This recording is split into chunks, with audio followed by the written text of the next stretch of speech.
네, 상시 청문회 개최를 가능하게 한 이른바 국회법 개정안이 통과하면서 5월 전국의 또 다른 뇌관으로 등장하고 있습니다. 김만흠 한국정치아카데미 원장, 전 청와대 행정관을 역임한 서성교 바른정책연구원장과 함께 자세한 내용 알아보겠습니다. 안녕하십니까? 네, 안녕하세요. 네. 자, 국회법 개정안이 통과가 됐는데 한마디로 정리를 하자면은 행정부의 권한이 약화되고 입법부의 권한을 강화시키는 법안이라고 할 수 있는데요.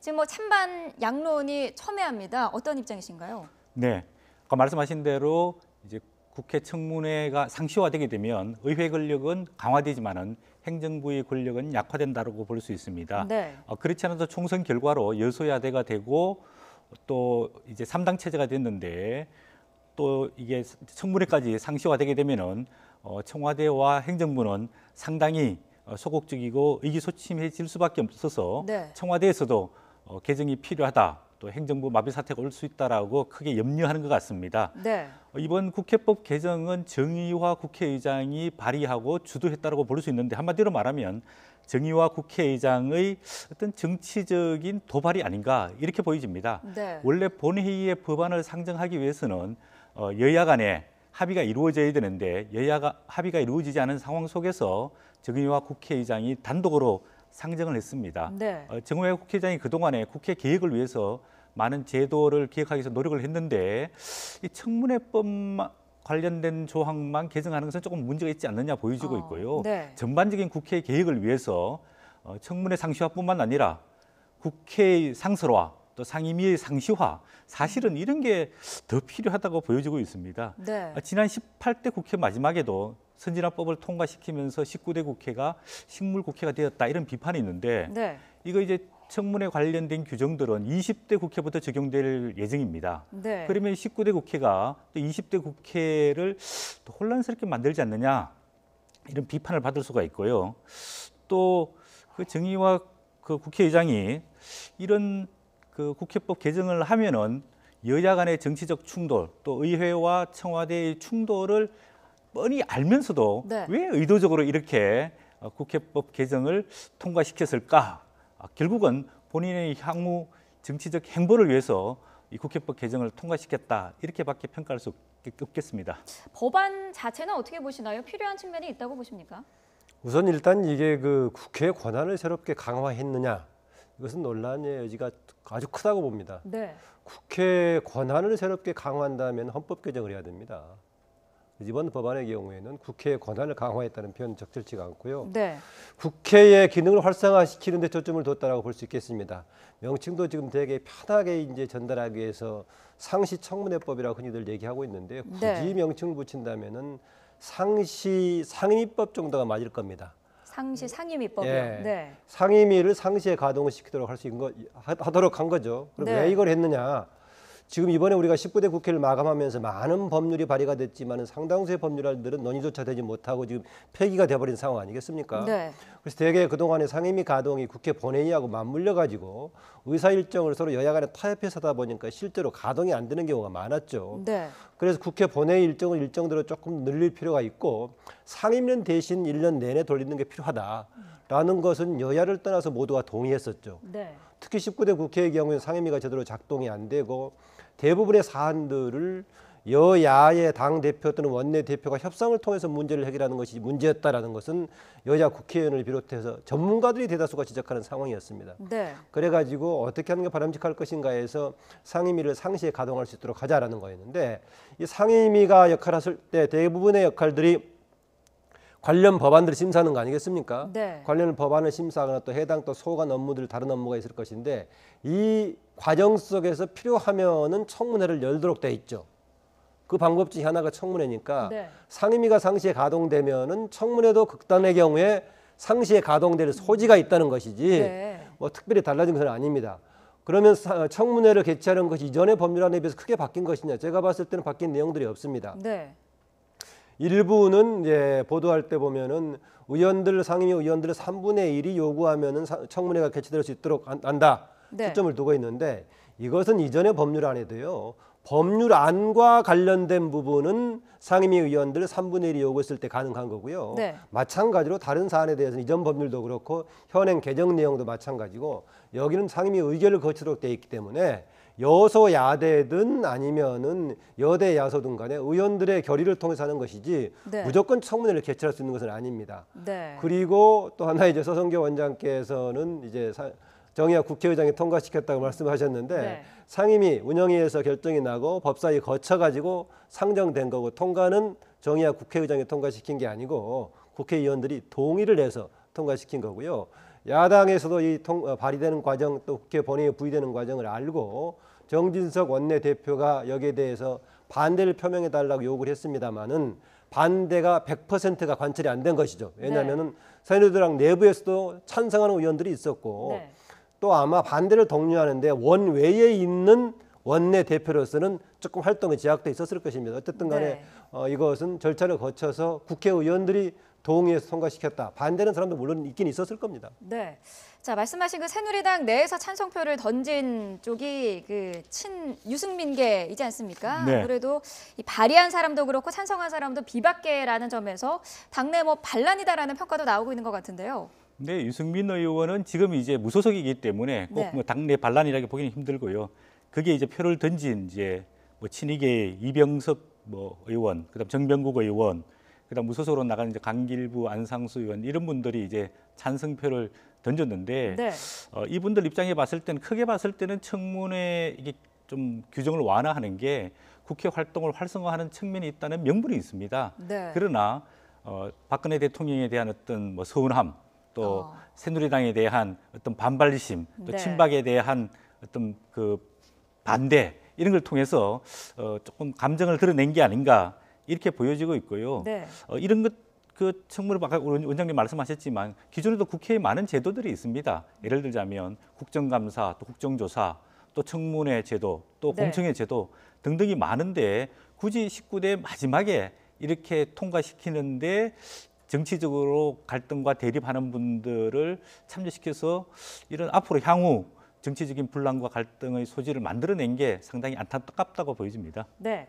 자, 국회에서 의결한 법안이라도 대통령이 거부권을 행사할 수 있지 않습니까? 지금 뭐 청와대 쪽에서는 거부권 행사도 생각을 하고 있는 것 같은데 어떻게 보시나요? 청와대에서 고민할 겁니다. 대통령은 당연히 법률적으로 헌법이 정해진 거부권 행사할 수 있는 거니까요. 네. 대통령의 또 판단에 따라서 국회에서 제정된 법안이 국가 운영을 위해서 바람직하지 않다라고 판단하면 대통령께서는 또 할 수 있죠. 그게 이제 네. 권력 분립의 취지가 있는 거고요. 알다시피 이른바 유승민 파동, 배신의 정치 파동을 불러왔을 때 당시에도 마찬가지로 대통령께서 거부권을 행사했고 국회에 다시 재결의 절차를 거치려고 하다가 자동적으로 이제 취소가 되어버리는 그런 상황이 있었는데요. 네. 이번의 경우도 아마 청와대 쪽에서 못마땅히 하는 것 같으니까 조금 통과가 안 됐으면 하는 쪽이죠. 그래서 만약에 이제 국회에서 청와대 쪽으로 넘어갔을 때 법안을 15일 안에 공포를 하든지 아니면은 거부 의사를 표명하든지 해야겠죠. 네. 좀 조건이 다양하긴 하면 두 가지 점을 참고를 해볼 수가 있습니다. 하나는 이제 그동안에 박근혜 대통령이 국회를 향해서 주로 했던 말이 민생을 최우선으로 한다고 했었는데 이렇게 법안을 가지고 주로 충돌했던 것이 지난번 이른바 유승민 파동이 있을 때도 국회법 개정안 아니었습니까? 네. 국회법 개정안을 두고 행정부와 권한 문제를 따졌는데 이번의 경우도 민생 문제라기보다는 권한 문제 가지고 따지는 거란 말이죠. 그랬을 때 박근혜 대통령이 이야기하는 민생 우선주의하고 맞는 것인가 한번 생각해 볼 여지가 있는 거고요. 네. 또 하나 지난번에는 이제 정의학 국회의장 시절이다가 또 여당이 다수인 상황에서 결국은 자동적으로 취소가 되는 것은 거부권이 관철된 거 아니겠습니까? 네. 그런데 이번에도 과연 관철될 것인가 상당히 부담스러울 겁니다. 왜냐하면은 사실상 19대가 끝났고 20대 국회 들어서 이 부분이 만약에 거부권 행사가 됐을 때 재의결 절차에 들어갈 건데요. 네. 당장 주관하는 국회의장도 야당 소속의 더불어민주당 쪽에서 국회의장이 나올 가능성이 상당히 큰 거 아니겠습니까? 네. 현실적으로. 그리고 이제 재의결이 또 가능할 수도 있다. 재의결 절차는 과반 참석 속에서 3분의 2가 찬성을 하면 통과될 소지가 있는데요. 만약에 지금 새누리당이 100% 참석해가지고 100% 거부하는 전략적인 참여를 하지 않는다면은 대강 반대하는 수준이라면 통과될 소지가 있습니다. 네. 현재 야권 계열의 원내 의석이 한 165석쯤 되는데요. 이 전부가 참여하고 그 다음에 100%는 아니지만 새누리당의 일부가 반대하는 상황이 된다면은 과반 참석에 3분의 2 찬성의 소지가 있기 때문에 네. 자칫하면은 재의결 절차를 거친다고 하더라도 통과될 소지가 있어서 박근혜 대통령 만약에 거부권을 행사했는데 다시 통과가 돼버린다. 그러면 상황이 더 복잡해져서 이런저런 아마 고려를 해야 되는 상황이어서 네. 과연 최종 거부권을 행사할지는 두고 봐야겠습니다. 네.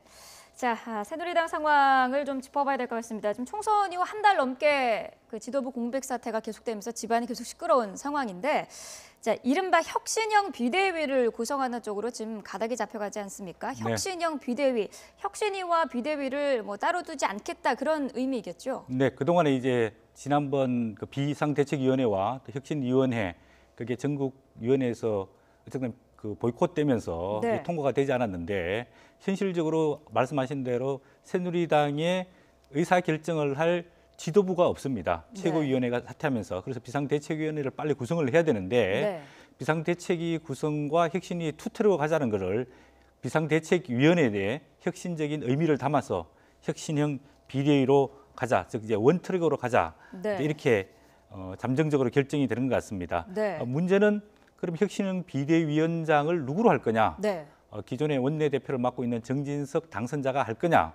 아니면 외부에서 데려와야 할 거냐? 네. 그다음 기존에 비상대책위원회 그 위원으로 선임된 사람들이 있습니다. 네. 이 사람들을 그대로 두고 좀 더 추가로 위원들을 구성할 거냐? 아니면은 새롭게 완전히 비상대책위원회를 구성할 거냐? 또 마지막으로는 이 혁신형 비상대책위원회가 과연 혁신적인 역할을 할 수가 있을 것인가? 네. 이런 데 대한 의문점이 제기되고 있습니다. 네. 그래서 차기 전당대회가 7월 말 8월 초에 열릴 예정인데 그때까지 관리형으로 가자 또 이런 이야기들도 나오고 있는데 네. 현실적 선택을 한다면 정진석 원내대표가 비상대책위원장을 맡고 네. 그다음에 새롭게 비상대책위원회를 구성하게 되면 친박과 비박 간의 현실적 조정과 타협이 이루어지지 않을까 보여집니다. 네. 자, 혁신형 비대위 어떻게 보시나요? 일단 확실한 것은 혁신위원회를 별도로 두지 않는다는 정도로 합의한 것 같습니다. 네. 혁신형 비대위 하면은 1차적으로 지난번에 비대위를 관리형 비대위로 할 것인가 혁신형 비대위 할 것인가 논란이 있지 않았습니까? 네. 당시에 이제 관리형 비대위로 하고 조만간 조기 전대를 하자라는 쪽이 친박들이 그런 쪽이었었죠. 네. 그런데 이번에 혁신형 비대위로 가자는 쪽이 또 누굽니까? 또 이번 친박들이 혁신형 비대위로 가자는 쪽입니다. 그러니까는 이 혁신형 비대위는 혁신에 초점이 있는 것이 아니라 혁신위원회를 별도로 가동하지 않는다는 데 초점이 아마 있는 것 같습니다.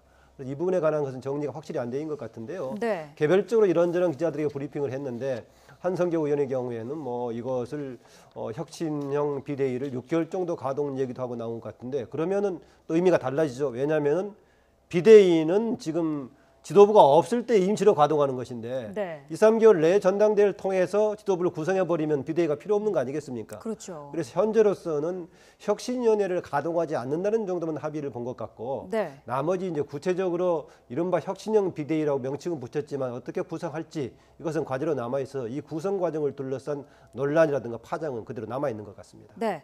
자, 이런 가운데 지금 친박계에서는 그 정진석 원내대표의 사퇴를 촉구하고 있는데 정 원내대표는 뭐 그럴 의도가 없는 것 같고요. 어떻게 보십니까? 네, 초기에는 친박 진영에서 비대위 구성 또 혁신위 구성을 두고 사과할 거냐 아니면은 사퇴를 하라 네. 그렇게 요구를 했습니다. 그런데 원내대표 사퇴는 현실적으로 불가능한 상황이고요. 지금 이야기 나오고 있는 것은 비대위 위원장을 맡지 말고 네. 원내대표직에만 충실해라.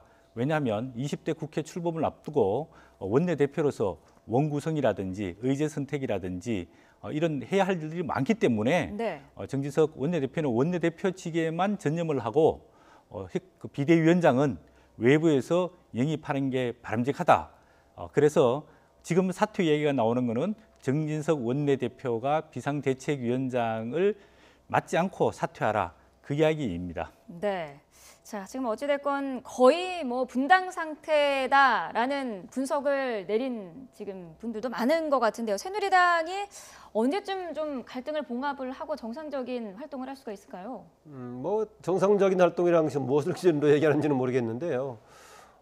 지금 얘기하신 분당은 어느 쪽도 쉽지가 않습니다. 이른바 두 계파 중에서 친박의 경우에는 독자적으로 나가서 생존 가능성이 없기 때문에 나갈 가능성은 저는 전무하다고 보고요. 네. 그다음에 비박의 경우도 현재 본인들이 당을 장기적으로는 좀 주도할 가능성이 있다고 보는데 그 틀을 벗어나기 쉽지 않을 겁니다. 네. 만약의 경우에 그럼에도 불구하고 지금 당내 세력 구도를 그대로 반영해가지고 친박이 완전히 주도하는 상황으로 당이 생긴다면은 어느 시점에 그럴 경우에 이제 비박이 이탈할지 모르겠습니다만 현재 가능성은 좀 없다 네. 이렇게 보는데요. 어느 시점에 정리되겠는가?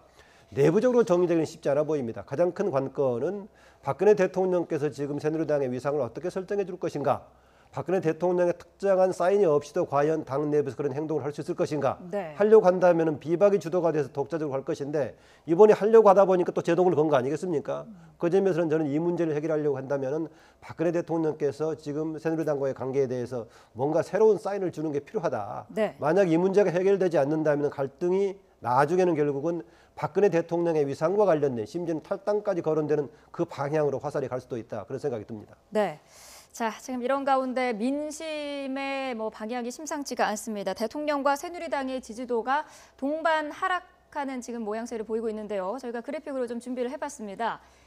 자, 대통령의 지지도입니다. 잘하고 있다가 가장 최근에 30%, 잘하지 못하고 있다, 부정적인 응답이 58%로 나타났습니다. 자, 정당 지지도도 한번 볼까요? 자, 정당 지지도 새누리당 하락세를 보이고 있죠. 29%고요. 더불어민주당은 상승세입니다. 26%.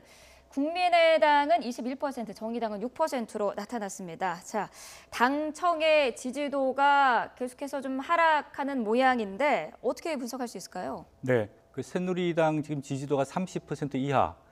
박근혜 정부 들어서 최저를 기록했습니다. 네. 총선 때도 한 31, 2%를 유지를 했는데요. 지금 그 제1당인 더불어민주당과 그 정당 지지도 차이가 3% 차이밖에 나지 않을 정도로 네. 상당히 많이 떨어져 있습니다. 그 원인으로 보면 최근에 비대위, 혁신위를 둘러싼 계파 간의 갈등 이런 것에 대한 국민적 비판이 굉장히 상당히 많은 것 같습니다. 네. 반면에 그 더불어민주당은 상당히 소폭 상승세를 유지하고 있고 그 국민의당은 횡보하고 있는데 호남에서 더불어민주당이 상당히 지금 상승 추세를 보이고 있습니다. 이 그래픽에는 나오지 않았지만은 네. 최근에 약 한 10% 이상 더불어민주당이 상승하고 있어서 지금 네. 호남의 지지도를 보면 더불어민주당이 한 37%, 그다음에 국민의당이 42%, 한 5% 차이로 좁혀지고 있습니다.